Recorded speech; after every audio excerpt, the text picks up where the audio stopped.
Good evening. So, thank you so much for joining this evening. I'm absolutely thrilled that you're with us. I have some fantastic panelists and we're going to have a brilliant hour. So, my name is Professor Catherine Barnard Kelly. I am a health psychologist based here on the south coast of England in Southern Health. I am joined by Lee, a veteran of type 1 diabetes, no less. I am also joined by Sam, who is a newer model of Lee, both from DRWF, and by Claire and Angelo, who are parents of the lovely Joe, who recently took part in a Camp in the Cloud event that DRWF supported. So I'm going to very quickly ask the guys to introduce themselves. Lee, can you go first? Yeah. Hi, everyone. Well, my name's Lee. I am the Educational Event Coordinator for DRWF. I've been doing that for about 16 years. I've been living with type 1 diabetes for about 21 years. Cool, thank you. Sam. Hi, I'm Sam. I work at DRWF with Lee in their marketing team, and I've been there for about 6 months now. But I also have type 1 diabetes and have had the condition for about 6 years now.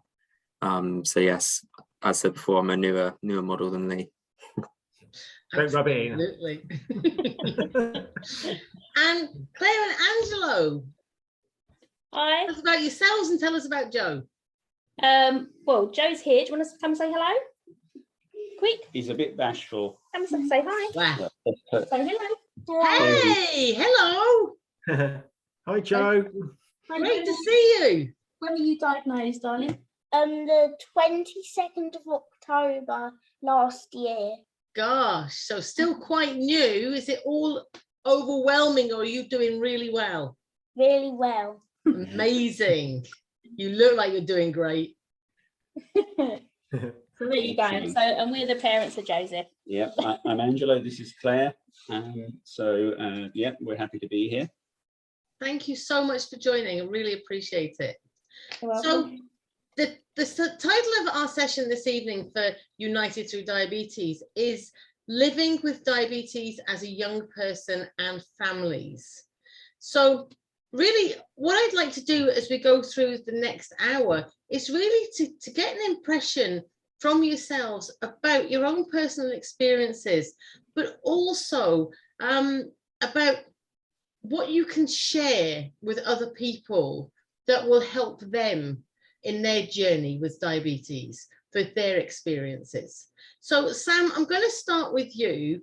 Are you happy to share a little bit about your experience with diabetes and how you've got to where you are? Yeah, absolutely. So I was diagnosed in 2015, sort of towards the end of my time at college, when I was about 6 months away from starting university. So it came at a very awkward stage for me because, as you know, living with diabetes from the beginning is a very big lifestyle change. Yeah. So it's a big adaptation to make before you move out for the first time to university and live on your own.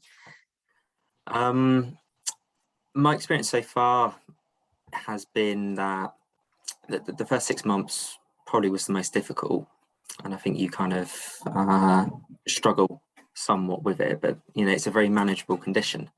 I think after a certain amount of time living with it, that's what you kind of grow to learn and experience. And so long as we're very fortunate here in the UK, we have the NHS and some fantastic healthcare teams who've helped me throughout my time with diabetes. So I've lived perfectly comfortably with it for the last 6 years. I've not had any huge mishaps so far. Cool, that's good to hear. Lee, I'm going to come to you next. Yeah, I think probably a different experience. I mean, having had type 1 for getting off for 21 years, I've seen a lot of changes over that time. Going back to when I was first diagnosed, I was a little bit older. I was 33 when I got diagnosed, and it came as a big shock. There was no one in my family with diabetes. I didn't know anyone with diabetes, especially type 1. So I had no support network. I had no information.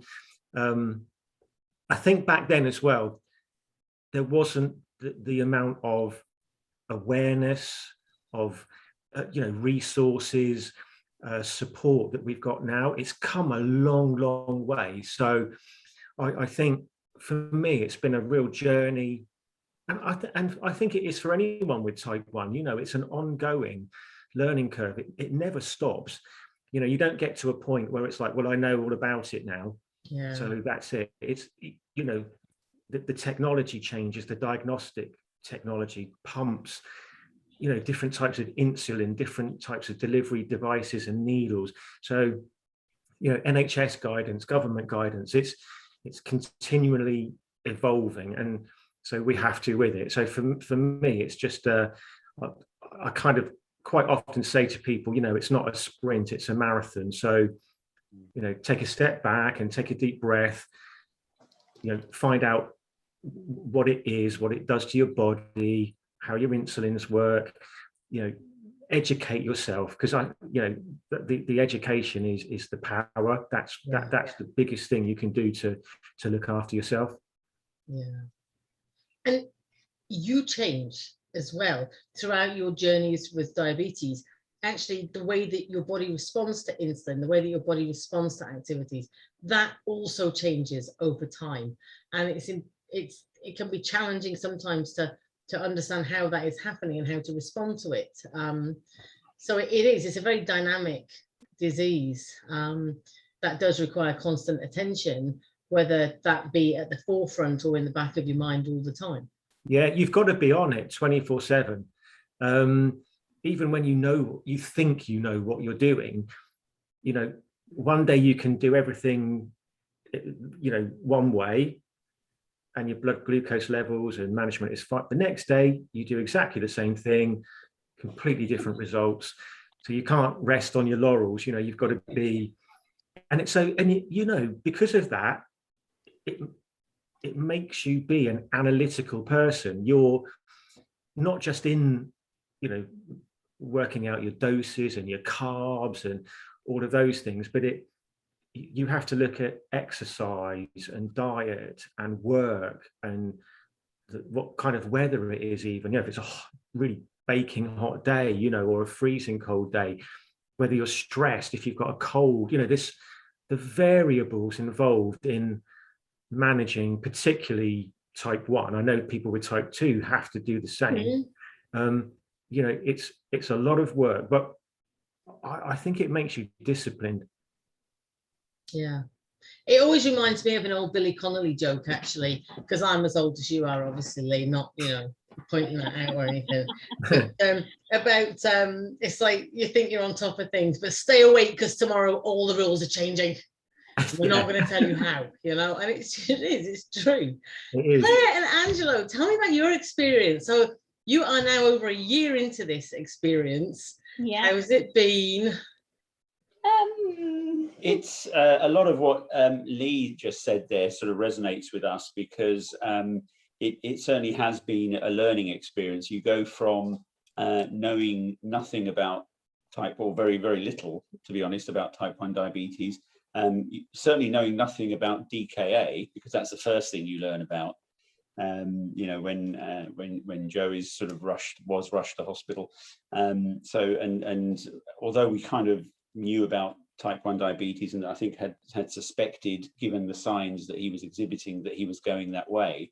And it's probably our fault for not doing thorough enough research, but we certainly were surprised by the existence of the DKA condition. We didn't know that that's what happens, and we didn't know how quickly it comes on for a child. But yes, it has been, the amount of information that you have to learn and pick up is quite overwhelming, as Lee said, and we're constantly sort of having to learn new things and read information, and particularly what Lee said there about the fact that you can do the same thing 2 days running and the results on the blood glucose.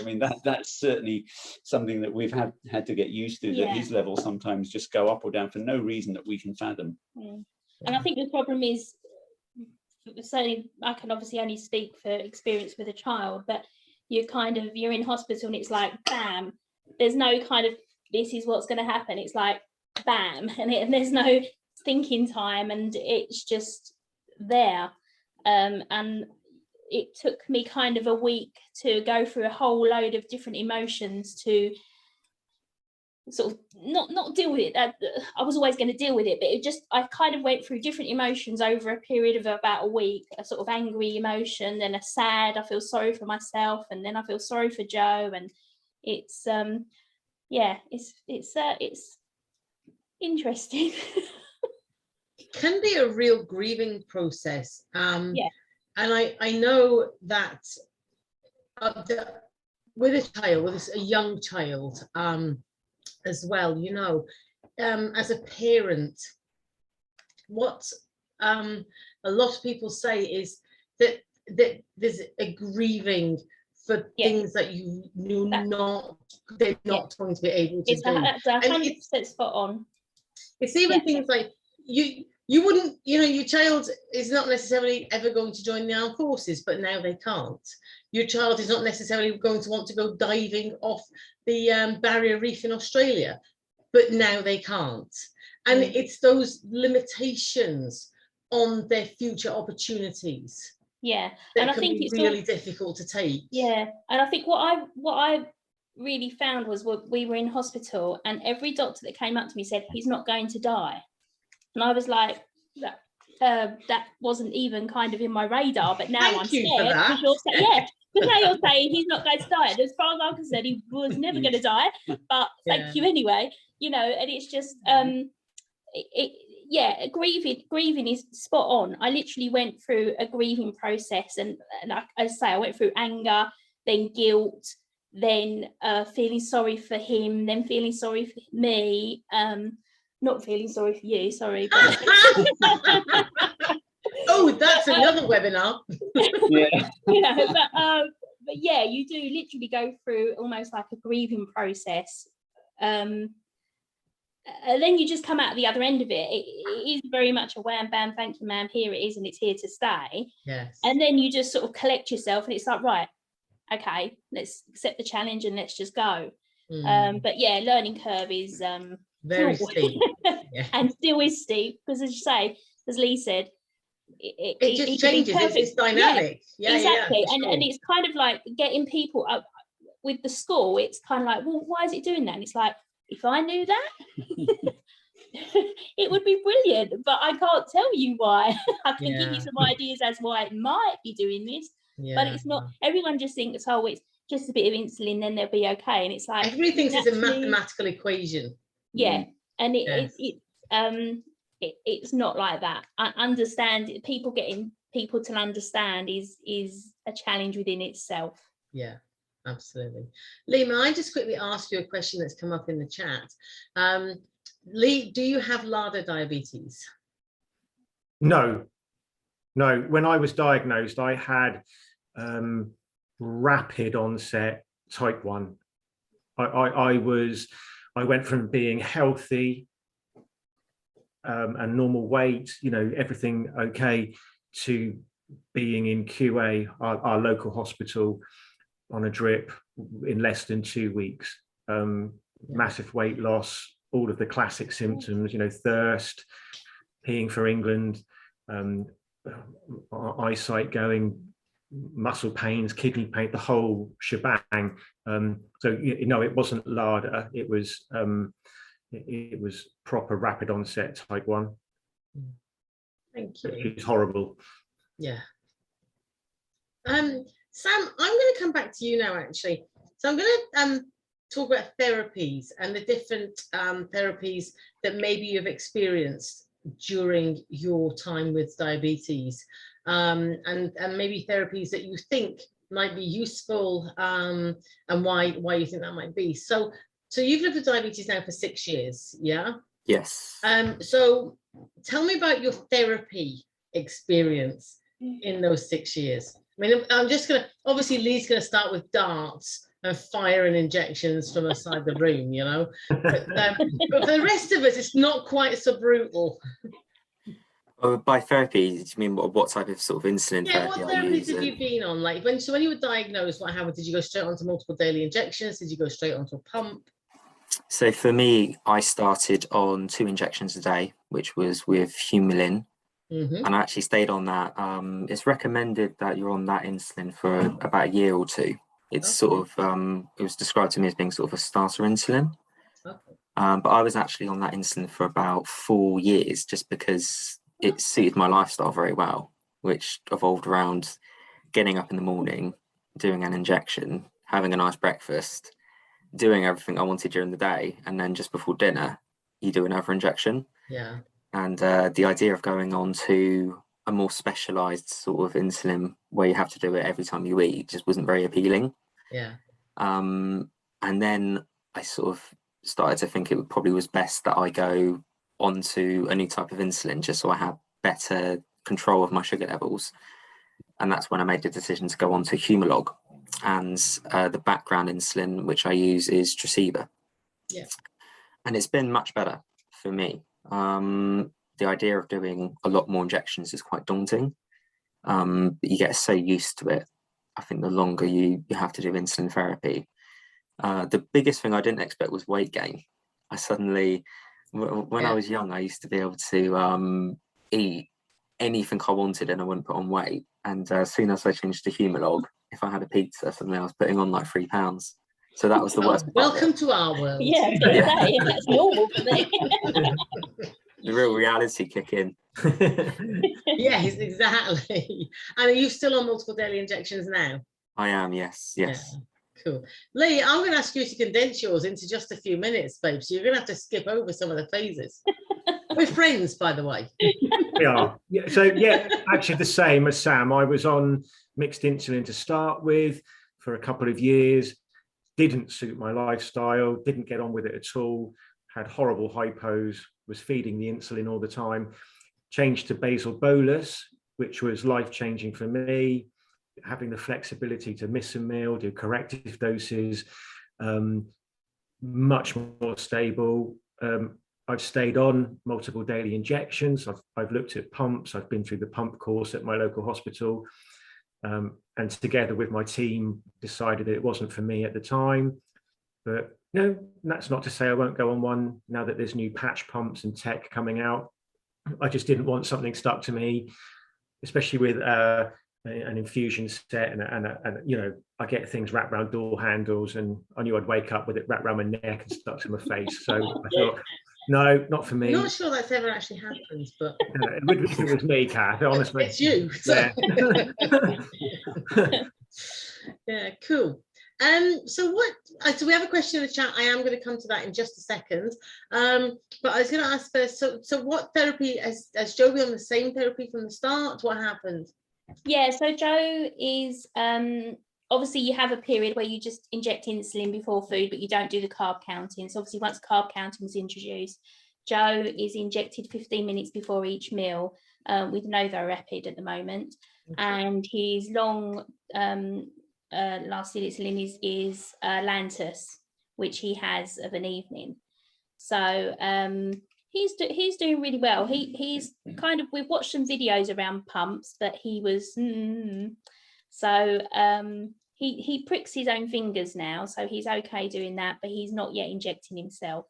Okay. But he's been amazing from the start, so we've been incredibly lucky. So yeah, that's what he's on at the moment. Cool. So nobody on the Freestyle Libre, CGM, instant pumps. Nobody on any tech. I'm using the Libre. So tell me about the Libre in comparison to finger pricking, for example. And this is common for other CGM devices rather than just so this. So yeah, tell me what you do with that differently. Well, I started self-funding it when it first came out, which must be getting on for over 4 years ago now. And then went on to the trial at my with my diabetes team to eventually qualify for having it on prescription. So I wear it full time and have done for almost 2 years. Again, it is a game changer in terms of managing your blood glucose levels, seeing where they are all the time, what they're doing. The comparison to finger prick testing is chalk and cheese. With finger stick testing, you have no idea what your blood glucose levels are doing. All you get is that number. With something like the Libre,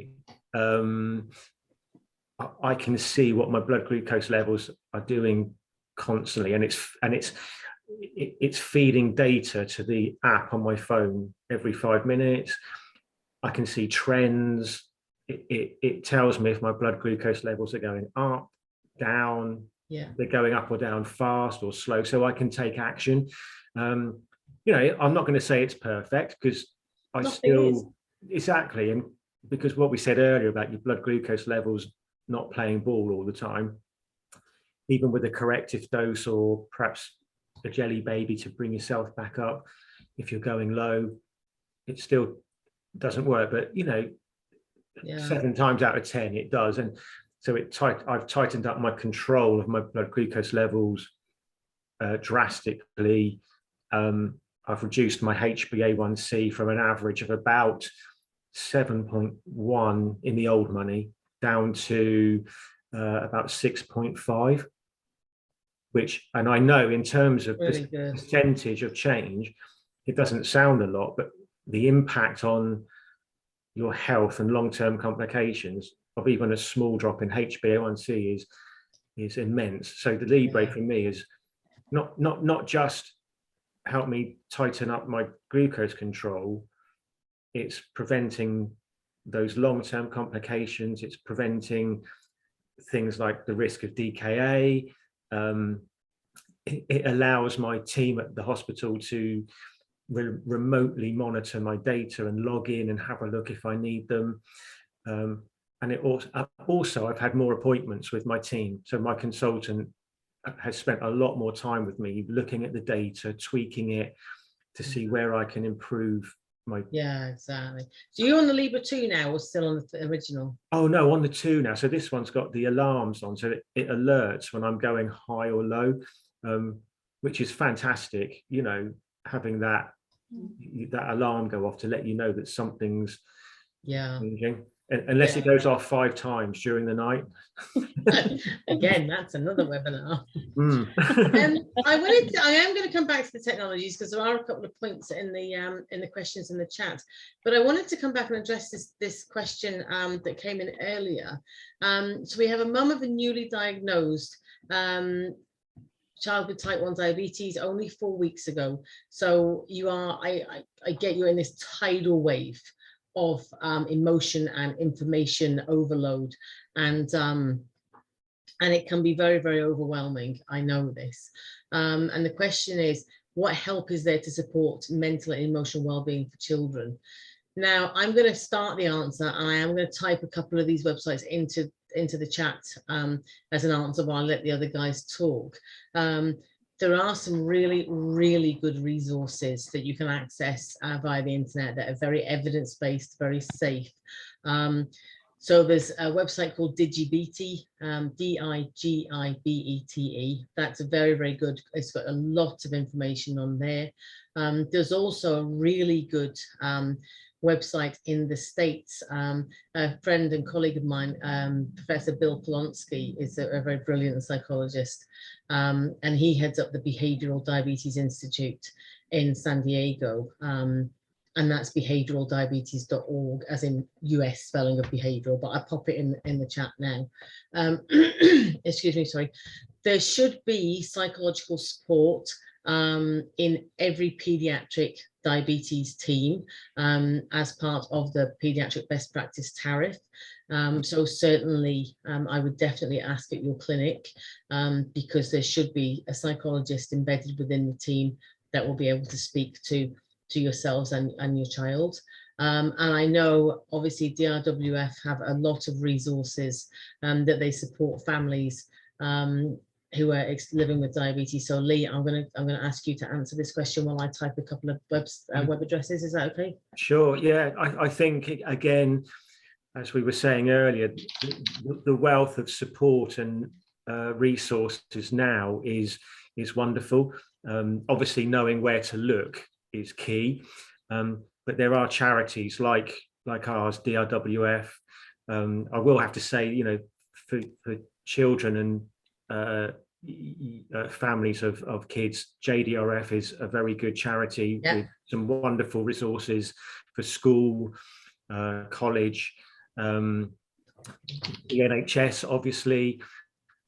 One other thing I would say is, you know, some of the peer support out there is wonderful as well. And this is where social media comes into its own. You know, Facebook has got some fantastic, particularly in our area here. Obviously, I look at local stuff, but we've got some kind of closed Facebook groups for parents, for kids with type 1 diabetes.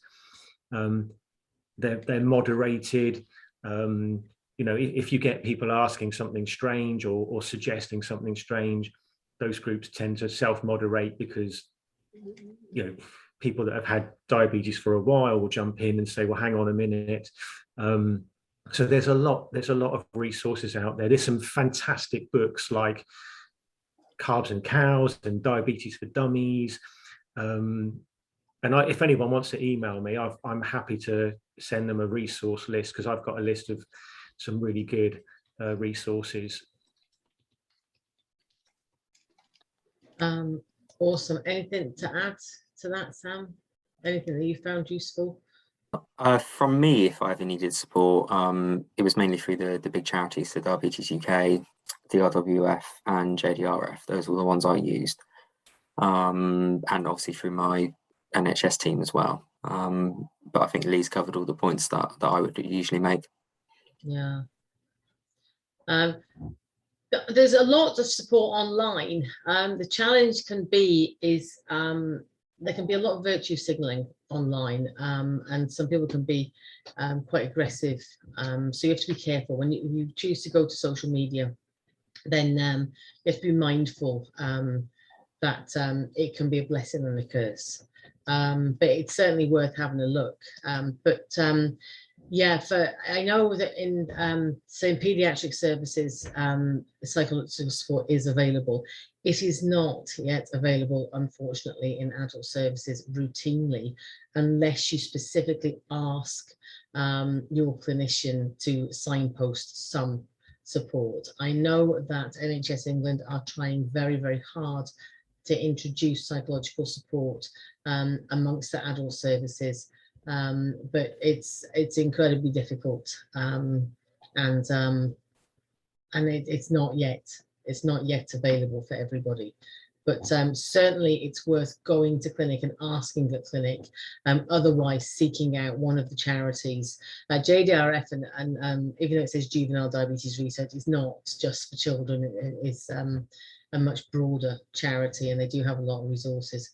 But definitely go to the websites, because they all offer something different. So like you say, Diabetes UK, DRWF, excuse me, sorry, they have evidence-based safe resources. Bill's behavioraldiabetes.org in the States, he has a range of different like short videos and like brief self-assessments to kind of help people understand where they're at, and that type of support that they would need. So yeah, definitely there are safe resources out there. Definitely seek them out. If you get stuck, please come back to me directly, and I will try and signpost something else, if that would be helpful.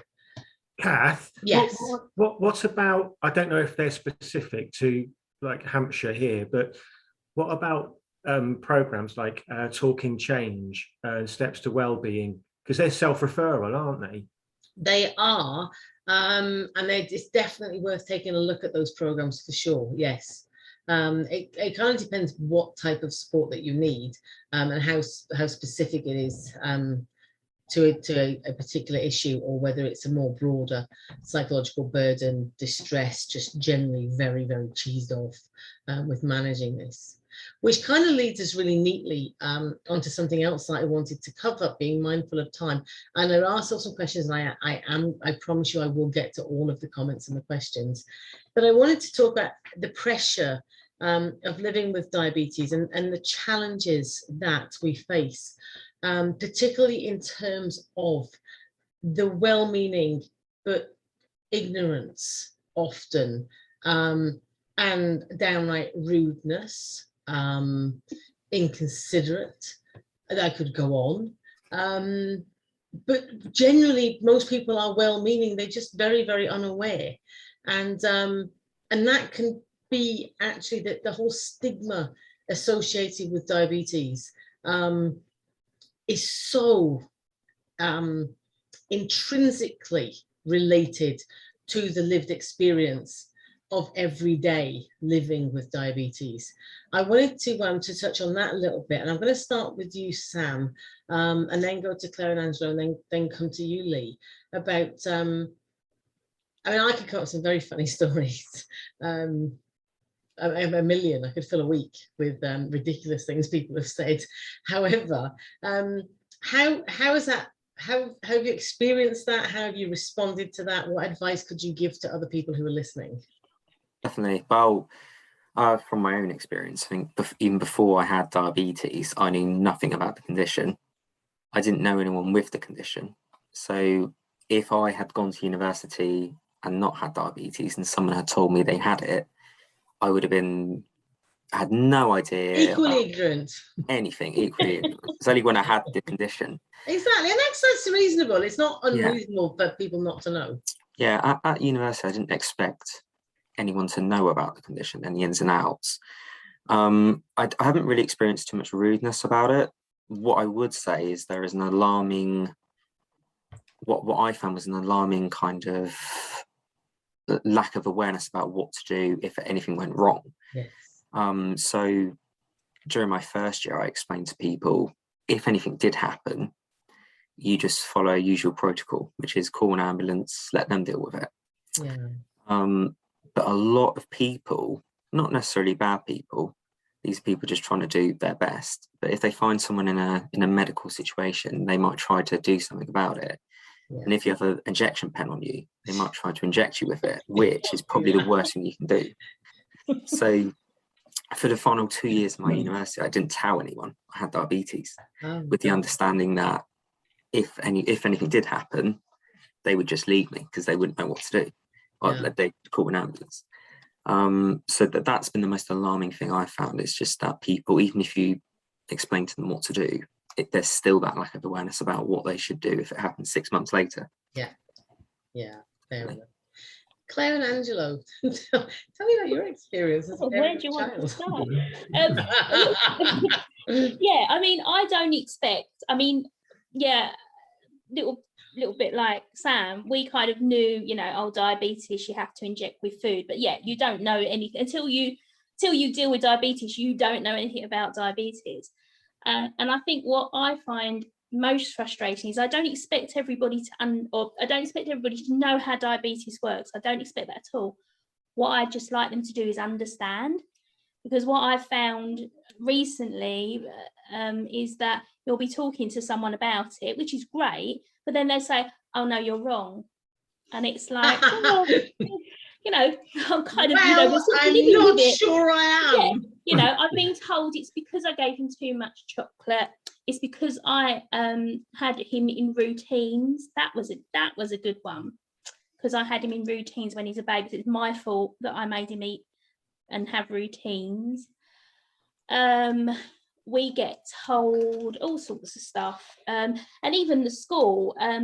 You pull together these healthcare plans, and say our experience has been a little bit odd because of COVID, and so that aside, had conversations with the school. You pull together the healthcare plan. You say, right, okay, this is the healthcare plan to follow. 5 times they phone me up when he's in hypo to tell me he's in hypo, and I'm like, yep, follow the plan, then phone me. We don't want him to be on the floor. We kind of need to sort him out before you call.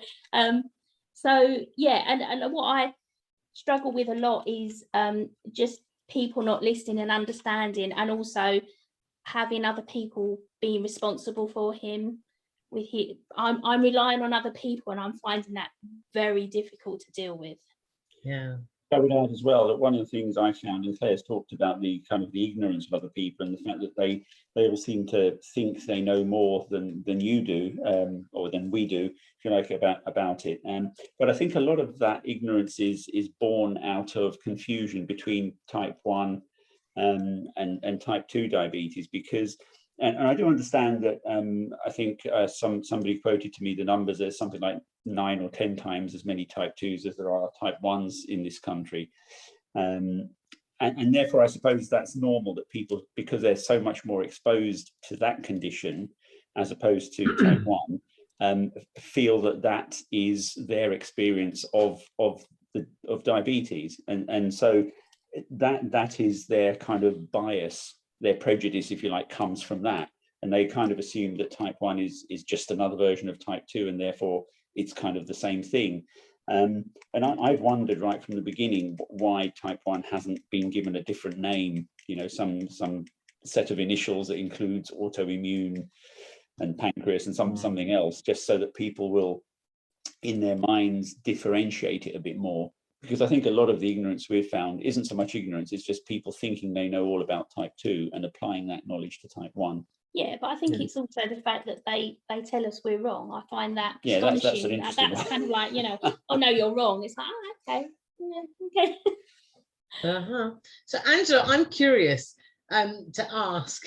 So when you speak to people about Joe's diabetes and informing them of the care that is required for him under their care, do anybody ever ask you, do you want to check with his mum? Do people ever ring you, or do they always ring Claire? They always ring. Well, they do always ring Claire. Nobody's ever actually asked me the question that you suggested there. That's never happened. But it's certainly true that they will always ring Claire before they ring me. And usually I only get telephone if they can't get hold of Claire, then they come to me second.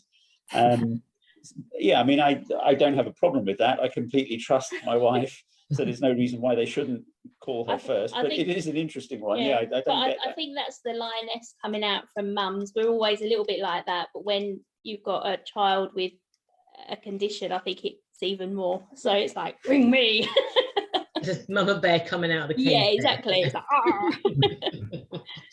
yeah, I know, because I mean, there's some data recently about, like very recently actually, about raising a child with diabetes, and that many mums have to give up work or reduce their hours because of their caring responsibility for their child, and again, it continues to be disproportionately women that shoulder that kind of burden and that responsibility. Yeah. So it's quite depressing that things haven't actually changed at all over recent decades. I can actually understand that. I mean, now I work locally and I only work part-time, so I'm quite lucky. I'm literally just down the road. But if I were doing the job I had before I had Joe, I think you're right. I think I probably would have had to have given, because you know, I worked in the city. Yeah. It would have taken me over an hour and a half to get home. It's just I don't think I could cope with that distance with his condition. I don't know, because I'm not in that situation, but when I think about it and how I am now, the thought of me being I mean, he's going to London for his first trip since diabetes, and and he's going to have a great time. It's going to be fine. He's going to have a great time. Yeah. Those things do go through your mind, and I can totally see how that happens. Yeah. Lee, let me ask you about relationships with other people that you've experienced in your short time with diabetes. Yeah, kind of echoing what Sam and Claire and Angela have said, really. I don't expect other people to know what it's like having diabetes. If something doesn't affect you, why would you know? Yeah. So in a way, I find it's my role to educate them or the people around me about my type 1, especially as Sam was saying, letting them know what to do if I have a hypo, or if something's wrong. Although over the years, I think I've learned to, which I'm sure a lot of people do, manage it myself. I'll take myself away quietly to a corner, sort it out, because I find people look like rabbits in the headlamps if they realise you're going low. So I try not to worry them, especially family and friends. I don't want them to panic, so I just sort it out, get on with it. But over the years, I've had so many comments from people, and I think you get a thick skin after a while. And in the early days, I would argue with people to try and get them to understand. And then eventually I was like, if that's what you think, whatever, get on with it. You carry on. Yeah, exactly. Because some people you can't tell them. And as Angelo said, there's this whole thing between type 1, type 2. That I think that's been the biggest culprit over the years for me, is people saying to me, you can't eat that donut, fatty. Exactly. The food, please. Yeah. You've got diabetes because mum gave you loads of biscuits when you were little. We're like, no. That's exactly what happened. Oh my goodness, you should immediately stop eating biscuits. Anything can happen to you. Absolutely. Stop it. I am going to come to some of the comments in the chat and the questions, because I'm mindful of time. So, Lee, this one's for you, actually. I know Jackie over in Brighton, not Jackie in Brighton. I know there is a group for diabulimia. Hi, mum of 11-year-old, 3 years diagnosed with diabulimia. Can't find any other families going through this. Can you help? I know there are groups out there. None spring to mind, but there are groups. Can you think of any? I think a search on Facebook might be good. I would say perhaps some of the forums might be good. So DRWF have a forum called Health Unlocked, which is an organisation that have forums for all the different long-term health conditions, but we run the diabetes one. So if you go to our website and have a look, you'll see the link there for Health Unlocked to our diabetes page, or contact me afterwards and I can email the link. Diabetes.co.uk have a huge forum, so may also be a good website to have a look at. Somebody else has just popped on. Actually, there's a charity called Diabetics for Eating Disorders, DWED. There's online support with anyone with type 1 diabetes with an eating disorder and those who care about them. DWED run 2 Facebook groups, one for people with an eating disorder and one for family, friends and carers. Wow, good to know. So yes, DWED Facebook groups, definitely look those up, but go to the DRWF website as well.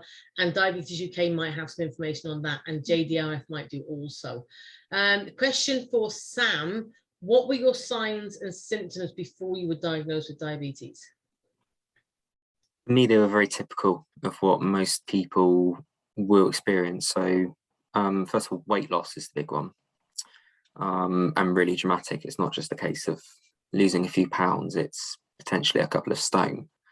That really was the big one, because you lose something like 1.5 stone, you eat and eat and eat to try to put it back on, and you just end up being worse. So that was the big one. And first, those were the 2 big symptoms. A glass like this, for example, would last me about 2 or 3 minutes, and then I'm going to refill it. I thought type 1 diabetes is mostly diagnosed at a very young age. It can. So the most common, the highest prevalence of diagnoses of type 1 diabetes is in the 0 to 5-year-olds now, and it has been for a few years.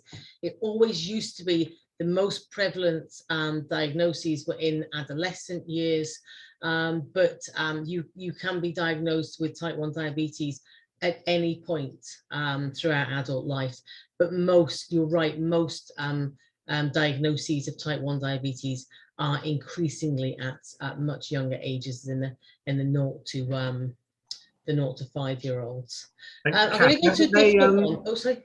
sorry, Kath, I was going to say recent research has just shown that that there's 2 categories of type 1, isn't it, or more? So I think, Oh gosh, yeah, that's the, yeah, and they're showing that, is it over 50% of people with type 1 and now who are diagnosed are in their like 20s and 30s or older.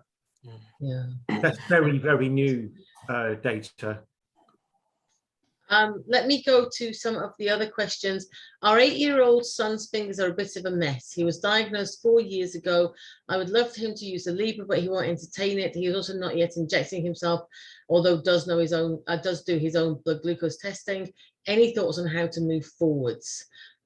You can finger prick test in different areas, so you can finger prick test on your forearms. You just need to be able to draw a little bit of blood, so it doesn't actually have to necessarily be around your fingers. You could do a trial of the Libra or the Dexcom CGM is very good. Both of these are do not require calibration through finger prick testing. So basically you insert it and it will be up and running within a short period of time, and will continue to run without a calibration blood test for 10 to 14 days. But definitely worth exploring different positions on your body to do the glucose testing, because it can be blooming sore. It really can. Yeah, maybe not kind of go, oh, you have to have the Libra and continue, but maybe just try it for 2 weeks, and if you don't like it, then that's fair enough. You have different spaces to do finger prick tests. I've just started using a Libra. Would you say it's more accurate than a sugar machine, as I have noticed some differences with my numbers? Lee. There's always a little bit of a variant, because the Libra is taking measurements from interstitial fluid and not blood. Exactly. So it's then calculating your blood glucose level, which gives you a little bit of a lag in the time. So which is good, because you get the directional arrows, compared to a blood glucose meter, which is telling you what your blood sugar is literally at that point. So with the Libre, there's a relearning of how you analyze your blood glucose levels and how you react to them or don't react to them. Yeah. I actually have a comment. It's not a question, it's a comment, but it's somebody who was diagnosed 27 years ago with gestational diabetes when pregnant, 8 months pregnant with their son. And so went on to injections immediately. Actually, 3 years ago, introduced a low-carb eating Libra and the Insight insulin pump, and has never looked back. It's actually looking to change now to a Dexcom G6 off of the Libra onto the Dexcom. Let me look at some more. I am going to take this one. Yeah, Lee, can you send the link, the Health United link, please? That would be brilliant if you could tap it into the chat. So I'm going to take this one, actually. My daughter is 14, diagnosed 11 months ago. She's just started going out with her friends. Would you suggest that she discusses with her friends what they should do in case of emergency, such as using her glucogel or just call an ambulance? She's quite embarrassed. I would personally set up a plan between yourselves and your daughter about what's going to happen if she becomes ill. If she has a close friend, then absolutely set up a plan with a close friend. I personally, through experience, would not discuss it with all of her friendship group, because there is no need to do so. All it will do is draw attention to herself. She's already embarrassed, and there is a stigma associated with diabetes, and quite frankly, kids can be really bloody cruel. So for me personally, my advice would be for you and her to have a clear plan, for her to be able to always call somebody, and if there is an emergency, to call an ambulance straight away. So a close friend, definitely share an emergency plan with, but speak to their parents if at all possible, because some other parents can be troubled by their perceived responsibility that you're placing on their child. So if there's a close child, definitely have a conversation with them and have a plan.